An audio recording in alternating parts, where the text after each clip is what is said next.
Take a town of 2,000 people. Now take away almost every man between 18 and 35. Not for a week, not for a season, for 4 years. That's what happened to small towns all over this country. And I don't think most of us have ever really stopped to think about what that actually meant on the ground, in a place where 2,000 people is the whole world. Who plows the fields when the farm boys are in the Pacific? Who runs the hardware store when the owner's 2 sons are in Europe? Who teaches the 5th grade when the young teachers left for factory jobs in the city? Who fixes the tractor? Who does anything? The war stories we grow up hearing are about the beaches and the bombers and the flags going up on distant islands. And they should be. But there's a second story running right alongside that one, and it happened in 1,000 little places just like the one your grandparents came from. It's the story of a town that lost a quarter of its people, and somehow still got the crops in, still kept the school open, still opened the store every morning at 8. Today I want to tell you that story because I think it deserves to be told at least once. Let's get a sense of the scale first, because the numbers here are genuinely hard to picture. Over 16 million Americans served in the armed forces during the Second World War. 16 million. Out of a country of about 132 million people. That's roughly 1 in 8 Americans in uniform. And they weren't drawn evenly from every corner of society. They were overwhelmingly young men, which means if you narrow the lens to just that group, young men in a small town, the share who went is enormous. In a lot of communities, it wasn't unusual for nearly every physically able young man to be gone. Now, stack something else on top of that. At the same time as men were leaving for the military, millions of other Americans were leaving small towns for something else entirely. War production jobs. Defense plants, shipyards, aircraft factories, mostly in cities and on the coasts, were hiring aggressively and paying wages that a farm town simply couldn't match. So the young men left for the army, and a large number of the people who stayed behind, including young women, left for the factories. Historians estimate that something like 15 million Americans moved during the war years, one of the largest internal migrations in this country's history. Put those two things together, and you get the real picture. A small town in 1943 wasn't just missing its soldiers. It was missing a big chunk of everyone who had the option to go somewhere else. And the people left holding it together were, disproportionately, the old, the very young, and the women. If this is the kind of history you like, told plain and honest, do me a favor and hit subscribe to Back Home in America. That's what we do here every week. So let's actually answer the question, who ran the town? The farms first, because in most small towns, the farms were the whole economy. And here's what actually happened. Everybody who could work, worked. Men in their 60s and 70s who had every right to be done with hard labor went back out into the fields. Women who had run the house now ran the house and the farm. And the kids? I mean, actual children, 12, 13, 14 years old, took on adult jobs. There was even a formal program for this. The government organized what was called the Victory Farm Volunteers, part of a broader effort to get teenagers and townspeople out into the fields at harvest time, because there simply weren't enough hands. Schools adjusted their calendars around it. Kids who should have been in a classroom in September were out picking, because if they weren't, the food didn't come in. And the food mattered. Not just for the town, but for a country trying to feed an army and a good chunk of its allies at the same time. The Women's Land Army was another piece of it, an organized effort that brought women, including women from cities with no farming background at all, into agricultural work. And beyond any official program, there was the simple, unorganized reality of a farm wife who had always worked hard, now doing her own work, plus her husband's, from before dawn until after dark, for 4 years, with no real end date in sight, because nobody knew when the war would end. Then there's the town itself, the businesses on Main Street, and this is where you see something I find genuinely remarkable. Stores stayed open. Not all of them, and not easily, but a lot of them did. And they stayed open because wives, mothers, and daughters stepped in and ran them. The hardware store where the owner and his son had both gone to war was frequently run by the owner's wife, who may never have worked a day behind that counter before, and now ran the whole operation, ordering, inventory, books, customers. The town's mechanic, if he'd been drafted, might be replaced by whoever in town could figure out an engine, sometimes a woman, sometimes a man too old to serve, sometimes a kid who learned fast because there was no one else. And here's the thing that gets lost. This wasn't heroic in the way we usually mean it. Nobody was giving speeches about the woman running the hardware store. It was just what had to happen, so it happened. The town needed nails and seed and gasoline, and someone had to sell them, so someone did. There's a kind of quiet, unglamorous competence in that, which I think is genuinely one of the most impressive things about this whole period, and it almost never makes it into the movies. Now let's talk about what the town itself did, as a town, collectively, because small communities threw themselves into the war effort in ways that were sometimes almost startlingly organized. Scrap drives were enormous. Towns collected metal, rubber, paper, cooking fat, anything that could be recycled into war material. And small towns competed with each other over it, kept score, published totals in the local paper. Children went door to door. People pulled iron fences out of their own yards. It sounds almost quaint now, and there's a real debate among historians about how much of the collected material was genuinely militarily useful versus how much of it was about morale, about giving people at home something concrete to do. But that second purpose was not nothing. A town that is collecting scrap together is a town that still feels like a town. War bonds were the other big one.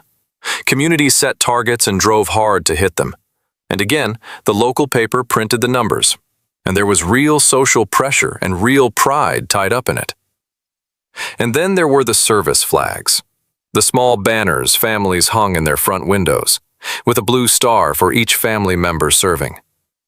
Everyone in town could see, walking down the street, exactly which houses had sons overseas. And everyone knew what it meant when a blue star was replaced with a gold one. That's the part that I think really tells you what a small town at war was. In a city, a family's loss is private, absorbed into the noise. In a town of 2,000, when a gold star appeared in a window, everybody knew. Everybody had known that kid. The teacher who taught him, the grocer who'd sold his mother bread every week of his life, the neighbors who'd watched him grow up. The grief wasn't private. It was the whole town's. We're about halfway through this, and if it's landing for you, a like on the video genuinely helps it reach more folks who'd appreciate this kind of story. There are two more institutions I want to talk about, because they carried more weight in these years than almost anything else, and they're easy to skip past. The school, first. Teaching in 1943 was one of the professions hit hardest by the labor shortage, and for a reason that sounds absurd today, teachers, especially young ones, could make dramatically more money in a defense plant than in a classroom. So, a lot of them left. Estimates from the period suggest well over 100,000 teachers left the profession during the war years, and small rural schools, which had never paid well to begin with, got hit the hardest. Districts responded by doing whatever they had to. They brought retired teachers back out of retirement. They hired married women, which in a lot of places had actually been prohibited before the war, under rules that barred married women from teaching. Rules that quietly got suspended because there was simply no one else. They ran classrooms with too many kids and not enough staff and made it work. And the school itself became a war effort institution. Kids collected scrap through school programs, they bought war stamps, small denominations they could actually afford, pasting them into books until they added up to a bond. They planted school victory gardens. Whatever else you want to say about it, an entire generation of American kids spent their childhoods being told, constantly, that their small daily actions mattered to something enormous. And I don't think you can grow up inside that and not be shaped by it. The church was the other pillar, And in a small town during a war, the church was doing something no other institution could do. It was where the town gathered when there was news, good or terrible. It was where the funeral happened, when there was a body to bury. And where the memorial happened when there wasn't, which was frequently the case. It was where a mother went on a Tuesday afternoon when she hadn't had a letter in 6 weeks, and couldn't say out loud what she was afraid of. Ministers in these years were doing an enormous amount of quiet, invisible work holding people together. And almost none of it was written down anywhere. I want to be straight with you about something, because I don't want this to turn into a greeting card. These 4 years were genuinely hard, and not in a warm, character-building way. Families lived with a low, constant fear that never really went away, because news came slowly and unpredictably, and the arrival of a telegram was the thing everybody dreaded. Rationing, which we've covered in another video on this channel, made daily life a grind of coupons and substitutions, and doing without. Labor shortages meant people were exhausted in a way that didn't let up. And a lot of towns lost young men they never replaced. Not just as a matter of grief, but as a matter of demographics. Boys who would have come home, taken over farms, married local girls, raised local kids, and simply never did. There's also a part of this story that doesn't fit the flag-waving version at all. Japanese-American families, including families who had lived in small towns and farming communities on the West Coast for decades, were forcibly removed from their homes and sent to internment camps. Their farms, their businesses, their places in the community, gone. Some of those towns never had those families back. That happened in America, in this same era. And any honest telling of what small-town America went through during this war has to include it. Not as a footnote, but as part of the actual record. And then, in 1945, it ended. Here's what I find genuinely fascinating about the homecoming, because I don't think it was as simple as we usually imagine it. The men came back, and the town was not the same town they had left. Their wives had run the farms and the stores for 4 years, and had discovered, many of them, that they were entirely capable of doing so. Their kids had grown up, their fathers had gotten old. The people who had left for factory jobs in the cities had, in a lot of cases, decided they liked the wages and the life and simply weren't coming back. And the returning soldiers themselves were not the same men. They had seen the world, quite literally. A farm boy who had never left the county before 1942 had now been to Europe or the Pacific, or at minimum to a training base in another state, and had met men from cities and other regions, and had seen what else existed. Some of them came home, took over the family farm, married, and lived out exactly the life that had been waiting for them. And a lot of them looked around at a town of 2,000 people and thought, quietly, that they wanted something else. The GI Bill accelerated that enormously. It sent millions of veterans to college and helped millions buy homes, and a great many of them used it to go somewhere else, to a university, to a city, to a suburb. So here's the irony, and it's one of those historical ironies that I think is worth sitting with.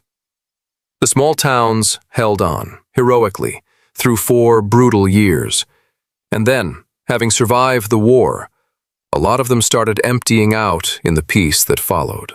The thing that finally began to hollow out small-town America wasn't the war. It was what came after. So did the small town survive the war? Honestly, yes, it absolutely did. It got the harvest in with old men and teenagers. It kept the stores open with women who'd never run a business. It kept the school going. It kept the church going. It collected the scrap and bought the bonds, and held its breath every time the mail came. And when the news came in 1945 that it was over, those towns celebrated in the street, and they had every right to. What I keep coming back to, though, is that the towns survived the war and then quietly began to change forever anyway.